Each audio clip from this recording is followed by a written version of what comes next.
Hello, and welcome to today's math video. I'm Deneen Matsuda, and I want to thank you for spending some time together with me. Valentine's Day is very near, and I love Stanley Matsuda. When we got engaged, he was teaching 6th grade at the time, and he had just bought a button machine to make buttons for his students, and he made this one for me. I can still remember the year my little student asked me for a big white 12 by 18 sheet of construction paper. And I remember thinking, he is going to go home and make homemade Valentines for all of us. Imagine my surprise when Valentine's morning he arrived with one name on that sheet of paper, spelled out as big as day in Jolly Ranchers, her name. Now, I love love as much as the next person, but on Valentine's Day, I like to focus our attention towards mathematics. I find it to be much safer. Specifically, I like to work with statistics. Now, I would bet that there are many of us who would agree that statistics was the hardest class we've ever taken. I know my daughters would agree with me on that one. And while mean, median, mode, and range are concepts that are readily understandable, for some reason each year I find my students really struggling to compress those concepts. And so I like to teach those concepts throughout the year as often as I can and not save them until that statistics chapter at the end of the book. Now let me just be honest with you here. That chapter at the end of the book comes at the end of the year. And quite frankly, our exploration into that chapter is often cursory at best. I mean, really, how necessary is the box and whisker or stem leaf plot to real life? But a conversation that I had with Stanley a couple weeks ago over dinner when I simply asked, "How was your day?" really gave me reason to rethink my saving the statistics chapter to the very end of the year. Stanley works at Loma Linda University, previously in the School of Medicine, presently in the School of Pharmacy, and he had gone to work to get his Moderna COVID-19 vaccine. He said the queue looked like it was straight from Disneyland, but he was just glad to be there, and even more glad when he ran into his former coworker, Jonathan Bennett, from the School of Medicine, because he had been wanting to speak with Jonathan.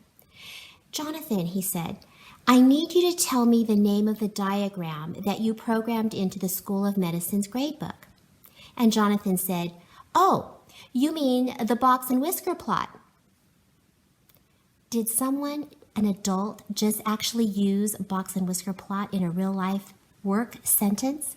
Who knew? And Stanley said, "No, not that one. I'm looking for the diagram that shows how students progress through high stakes exams, how they move from one quartile to another quartile." To which Jonathan said, "Oh, you must mean the Sankey diagram." "Yes," said Stanley, "that's the one." And I imagine they just had a lovely conversation, bonding over big data and statistics. This is how you spell Sankey diagram. I had never heard this word, and I wanted to show you the spelling in case, like me, you want to go to the internet to look it up. Let me just tell you, it is quite the diagram. But for Valentine's Day, we spend our time with our hands in conversation hearts. I buy or have the parents even send to me the either bags or boxes of the hearts, and I put them in cups, and I try to vary the number of hearts I put in each cup. And then we count them and put our data up on the whiteboard, and then we can compute the mean, median, range, and mode. I give the students a large piece of newsprint paper so they can spread out either on their desks or on the ground. And it's always interesting to see how many of them will immediately start to organize their hearts into colors which end up looking like bar graphs themselves. It's just a beautiful thing to see. The set that I've been using, I can't even share it with you. I've had it for so long. I think I got it from an old Ames activity. But I went on to Teachers Pay Teachers, and I found a couple sets that we included the links for you. This one is called Math Hearts, heart math, excuse me, and it comes with some nice posters that you can put up around the room with the terms. This is another set that I got this year, which I'm excited to try. It's called Valentine's Day Data Analysis with Weights. I'm planning to borrow a couple scales so that we can actually weigh the hearts. I find that I never use these packets in their entirety. They're meaty, and I just pull from them what I think that I want to teach my students. In 6th grade, I always then would have them break them out into fractions based on their colors, and then I taught them to do decimal and percentage equivalents. And in 4th grade, I haven't decided if I'm going to do that with the whole class this year or just ask for those who want to learn it, because I do have a group who are dying to learn how to do decimals, and they do love when I teach them 6th grade concepts.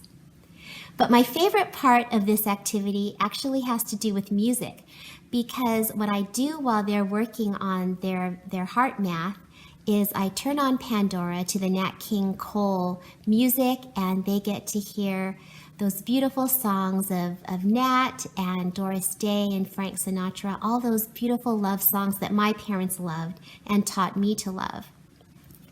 You know, you always have a couple students who, run a little cool, and you always wonder what they're thinking when you do these activities.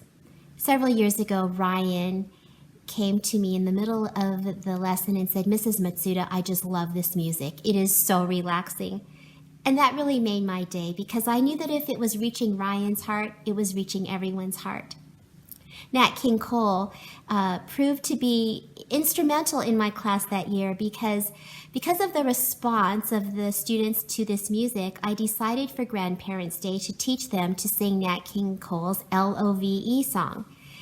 And at the end of our little performance in our classroom, Grayson's grandmother, Cheryl Baptist, came to me and said, "Oh, Mrs. Matsuda, I was the principal violinist on that album."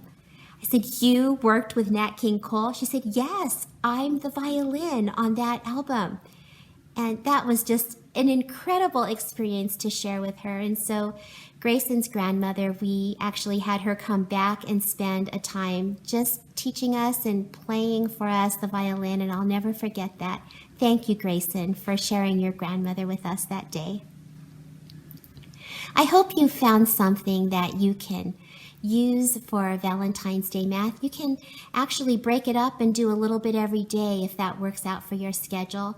And for those of you who are on Zoom, you can have the students provide their own heart candies and still do some of these activities with them.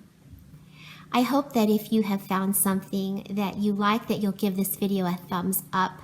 And for those of you who have already subscribed, we thank you. And if you haven't, I hope that you will today.